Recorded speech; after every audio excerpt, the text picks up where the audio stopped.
हरिओम, राधे कृष्णा। बाबा सोमेश्वर की पवित्र नगरी हरिओम कुटीर अरे राजधाम की ओर से आप सभी का अभिनंदन है। आजकल ना कोई बड़ा है ना कोई छोटा है, सभी मानव एक समान है, सभी मानव जाति एक समान है। आज नारी शक्ति जो है सो महत्वपूर्ण भूमिका में है। बहुत सारे घरों का उत्थान जो होता है नारी शक्ति के बदौलत होता है। अब बहुत सारे घरों का पतन जो होता है नारी शक्ति के बदौलत होता है। तो आइए, महालक्ष्मी के रूप में नारी को रहना चाहिए, लेकिन आजकल बेवफाई, अविश्वास, तन्हाई, ये सब के चलते जुदाई हो जाता है और इस जुदाई से घर बर्बाद हो जाता है। तो नारी के उस रूप को करक्सा कहा जाता है, जिसके चलते बहुत सारा घर आज बर्बाद हो रहा है। तो इस संबंध में एक रचना की गई है जिसको भोजपुरी में सुना जाए। हमरा जिंदगी में कैसन बाधा मिलल, बाज आई मेहरारू करक्सा मिलल।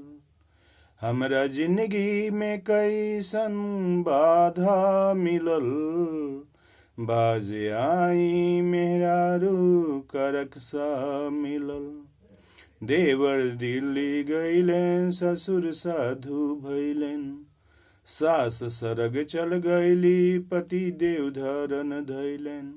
ऐसन घरनी पर कौनो असर न पड़ल, ऐसन घरनी पर कौनो असर न पड़ल। इनका अइला से कैसन धोखा मिलल, बाज आई मेहरारू करक्सा मिलल। हमरा विश्वास नाही होखे औरत ऐसन होली, हमरा जिंदगी में आके कांटा बो देली। फूल बगिया उजाड़ के रेगिस्तान बनल, फूल बगिया उजाड़ के रेगिस्तान बनल। घर में बिखबो के इनका का मिलल, बाज आई मेहरारू करक्सा मिलल। अरे मोरे गोरी तू तो गारी बिनु बोले नाही, सुनरी सवाइयो बेहाई बेशरम अति। आए गए पहुने के स्नेह न मिलल, हो आए गए पहुने के स्नेह न मिलल।